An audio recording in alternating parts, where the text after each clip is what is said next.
Hi class, welcome to another chapter. We're on chapter 10 now. Chapter 10 is called exponential functions. We all know what an exponent is, right? An exponent would be like 3 squared, 2 is the exponent. So we've dealt with exponents before. With functions we've had like y equals x squared. Here's our exponent. This looks like a parabola. We have had polynomials where it's been like y equals x cubed. That's a function that kind of looks like this. So we've had exponents before. However, we have never had variables as an exponent. Notice how this says y equals 2 raised to the x power. So this is the first time that you've ever dealt with an exponent that has been a variable. And that is what defines exponential functions, is when the variable is the exponent. So this is our exponent, just so we're all speaking the same language here. This number 2, the number that the exponent is with, this is called the base. Okay, so this one has a base 2, an exponent of x.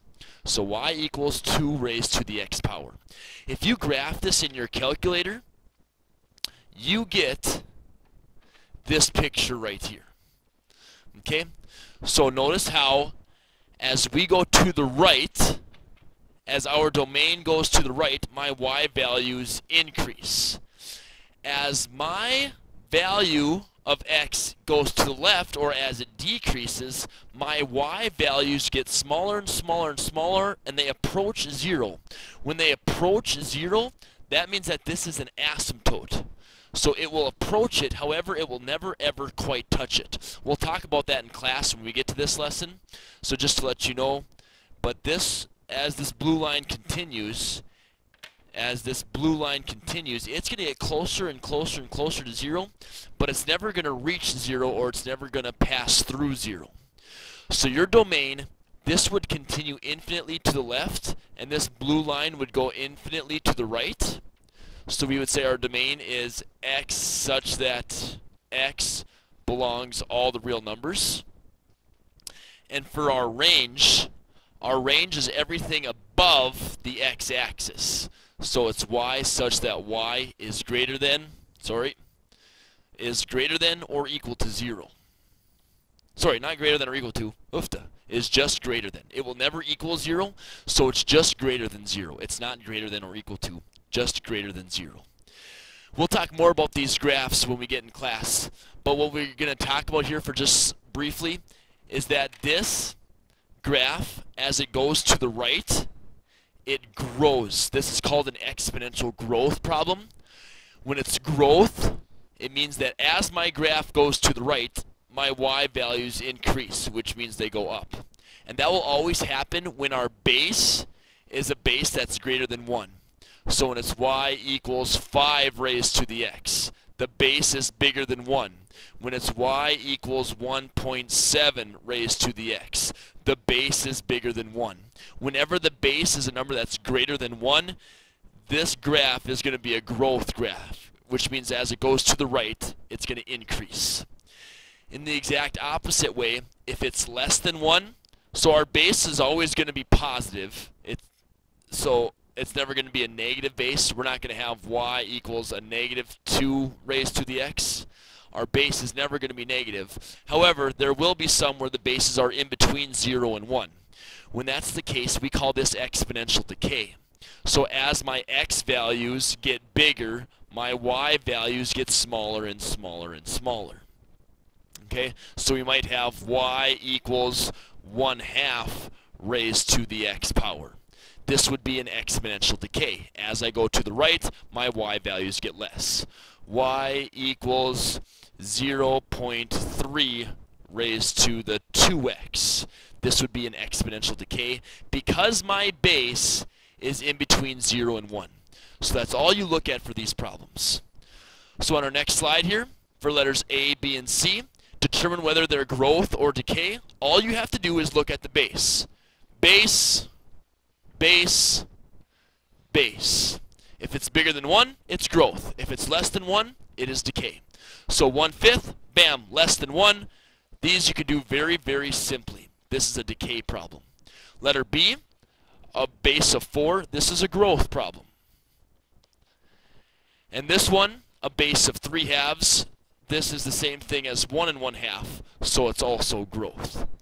So that is just a very brief introduction on the graph of an exponential function. We're going to be talking more about that as the chapter goes on. But right now, we're now going to be solving exponential equations. And to solve them, we're going to be doing this in many different steps throughout this chapter. But for this first one, whenever the bases are exactly the same, the exponents have to be the same as well. Take this for example. 2 raised to the second power equals 2 raised to the x power. What is x? Well, this is 4. 2 raised to the second, or 2 squared, is 4. So what would x have to be to make this a 4? Well, 2 squared is 4, so x would have to be a 2, okay? Because 4 has to equal 4. So basically, class, it's quite simple. The bases, if they're the same, then the exponents are the same as well. So x equals 2. Okay? You simply set them equal to each other. So, knowing that, that's basically what this is saying here. With a base b here and a base b here, b raised to the x equals b raised to the y. That means that x has to equal y, because the bases are the same. So, let's put this into practice. 3 and 3, they have the same bases, so that means their exponents have to be equal to each other. So 2x has to equal 10. So what is our answer? Divide both sides by 2. X equals 5. And that is the answer. With every equation that you ever do, you could always check your work simply by putting 5 back in here. 2 times 5 is 10. 3 raised to the 10th is the same as 3 raised to the 10th. So you know that your answer is correct. X equals 5. We're going to be doing several more practice problems with these, so get ready to always think we need to have common bases. Do we have common bases? Yes, we have a base 8 and a base 8. As long as your bases are the same, you can set their exponents equal to each other.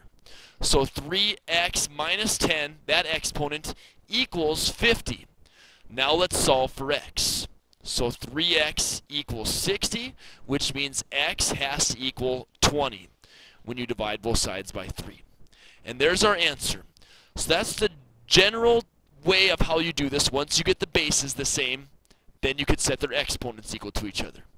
Rats! We're stuck because we don't have same bases. This is a 3 and this is a 9. So I can't just set 2x equal to 10. Stink. So what do I do? If they aren't common bases, one thing that you could always check is see if you can get common bases. Here's what I mean by this. The base is like, think of the basement of a house. It's the bottom, right? It's the lowest part of the house. So if we think of this house, right, and it's the base, is there any way that I can get this base and this base the exact same? Some people like to think like it's like the least common multiple, like 3 goes into 9. We're not doing that when we're talking about common bases. We're talking about the lower number.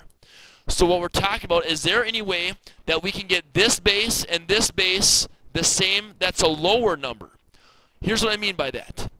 3 raised to the first is 3. And 3 squared is 9. Okay? So now your bases are the same. Here's a base 3, and here's a base 3. So that base is the lower number. Okay? So, let's kind of recap this a little bit. On the left here, I'm not going to change anything. It's still going to be 3 raised to the 2x. Now, I'm going to change this 9 right here into 3 squared. 3 squared is the same thing as 9, and that's raised to the 10th power. Now, class, you have successfully gotten common bases. Bam, base 3. Bam, base 3. So now you can set their exponents equal to each other. Here's an exponent of 2x, and here's an exponent. Watch this, class. Going back to chapter 5, what happens when you have a power raised to a power?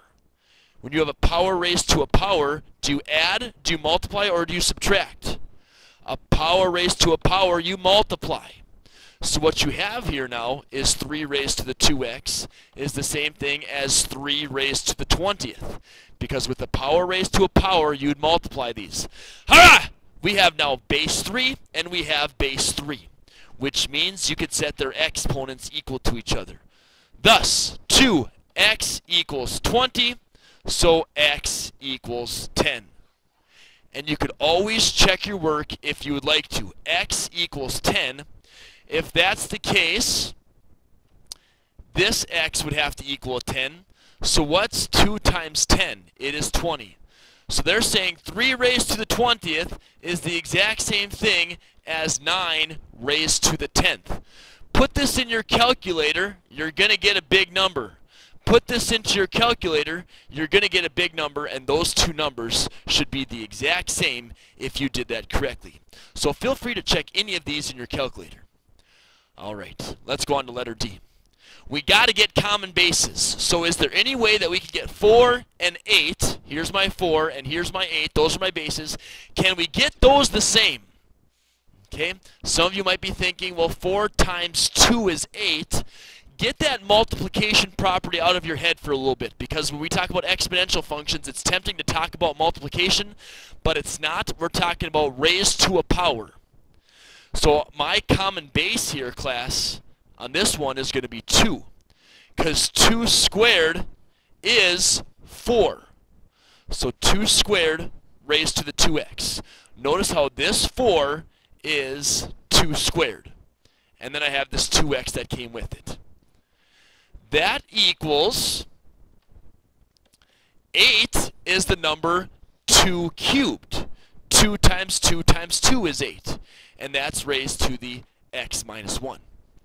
So now I have a base of 2 and I have a base of 2. Very similar to the last one, I have a power raised to a power, so I multiply and I get 4x. I have a power raised to a power, so I have 3 times the quantity x minus 1. I multiply there. Once my bases are the same, I set their exponents equal to each other. And now I solve. That means that 4x equals 3x minus 3 after I distribute that 3. And then I subtract 3x. So what does x equal in this case? X equals a negative 3. And that's how we do problem letter D. You guys try number E on your own. Try to get a common base and then set their exponents equal to each other. So pause the video, please. Hopefully you found your common base to be 10. So we're going to say 10 raised to the 4x plus 1. 100 is the same thing as 10 squared. So we're going to raise that to the 3x plus a half. Now you have base 10 and base 10, so you're going to set this exponent equal to this exponent. So 4x plus 1 equals 2 times the quantity 3x plus a half. All right, now we solve. So 4x plus 1 equals 6x plus 1. When you distribute that 2, subtract 4x and subtract 1. We get 0 equals 2x. Divide both sides by 2, so you get x equals 0. The correct answer for letter E, x equals 0. Feel free to check these in your calculator if you're ever unsure whether you did them correct or not. All you have to do is put x back. All you have to do is put 0 back in here, put 0 back in here, and then do the rest of the work in your calculator. Letter F, a little bit of a different animal. I need to get a common base. So hopefully you guys recognize the number 25 as being the number 5 squared. Remember, always think of that base as kind of the basement. It's the lower number. What's that lower number base that you can raise the power to? 5 squared is that 25. So here's how I'm going to write this one. I'm not going to change the left side. It's still going to be 5 raised to the x. On the right side, I know that 1 over 25 is the same thing as 1 over 5 squared. Yes? 1 over 5 squared is the same thing as 1 over 25. That raised to the x plus 3. Now, little side note. in chapter 5, what happened when we had 1 over x to the negative third? I can move this upstairs to make it x to the positive third. If I had x to the fifth downstairs, upstairs, I could easily move it to the denominator and just change the exponent. So if I want to move this to the numerator, I can easily do that as long as I change the sign on my exponent. So on my left side, I still have 5 and raise it to the x. On the right side, I'm going to move this to the numerator. So now I get 5, and it's raised to, instead of the positive second, the negative second. 5 raised to the negative second is the same exact thing as 1/25th. I haven't changed anything. It just looks different. 1/25th is the same thing as 5 raised to the negative second. That's still raised to the x plus 3. Voila! We now have common bases. Base 5, base 5. Exponent equals exponent, and then we solve. Once you get common bases, set their exponents equal to each other. So x equals a negative 2 times the quantity x plus 3. X equals a negative 2x minus 6, which means if I add 2x, 3x equals a negative 6. I divide both sides by 3, so x equals a negative 2. Check your work if you'd like to, but this is the correct answer for letter F. X equals a negative 2. Let's try letter G altogether. We have a base of 1/3 and we have a base of 1/9. Once again, hopefully you're starting to see these relationships with these bases now. 9 and 3 are closely related because this is the same thing as 3 squared. So watch as I write this. I'm not going to change the left side at all. Let's keep it like this. 1/3 raised to the x plus 4. The right side, instead of writing 1/9 in this parenthesis, I'm going to write 1 over 3 squared. It's the exact same thing as 1/9, but I'm just going to write it as 3 raised to a power of 2. That is still raised to the x plus 6. So I haven't changed anything. It just looks slightly different. Now I'm going to use that exact same property that I used last time, where I'm going to bring the 3 to the top. This is raised to the first power, 3 raised to the first. This is raised to the second, 3 squared.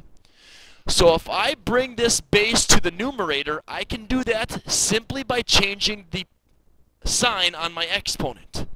So now, inside this parenthesis, it becomes 3 raised to the negative 1. That raised to the x plus 4. That equals, I'm going to move my 3 squared to the numerator to make it 3 raised to the negative second. That number raised to the x plus 6. Now, I have succeeded in getting common bases. 3 as a base. 3 as a base. I set my exponents equal to each other. I have a power raised to a power, so I multiply. I have a power raised to a power, so I multiply. So it's negative 1 times x plus 4 equals a negative 2 times x plus 6. And I now solve. Distribute. A negative x minus 4 equals a negative 2x minus 12. Continue solving. Add 2x. We have a positive x. Adding 4. We have a negative 8. X equals a negative 8, and this is my answer for letter G. Last one of the day. You guys try letter H all by yourself. Pause the video. Let me see what you come up with. Alright, these are both having a base of 3. Because 1/9 is the same thing as 1 over 3 squared, raised to the 2x plus 5. 1/27 is the same thing as 1 over 3 cubed. That raised to the x minus 2. I'm going to bring my denominators to the numerator and change the sign. So it's going to be 3 raised to the negative second when I move this upstairs, raised to the 2x plus 5. And it's going to be 3 raised to the negative third when I move 3 cubed upstairs, and that raised to the x minus 2. Common bases, success, 3 and 3. So now I have a power raised to a power where I multiply and a power raised to a power where I multiply. So I have a negative 2 times the quantity, 2x plus 5. And I have a negative 3 times the quantity, x minus 2. Let's finish this one off. Distribute. A negative 4x minus 10 equals a negative 3x plus 6. I am going to add 4x to get a positive x. Subtract 6 to get a negative 16. X equals a negative 16. So for our assignment, what we have is we have a worksheet that is very, very similar to all the problems that we did in our notes today. Always think, I got to get common bases. Once I get common bases, you can set their exponents equal to each other. If you're having a hard time of understanding that concept, please be sure to ask me questions and I can guide you further on how to answer these questions.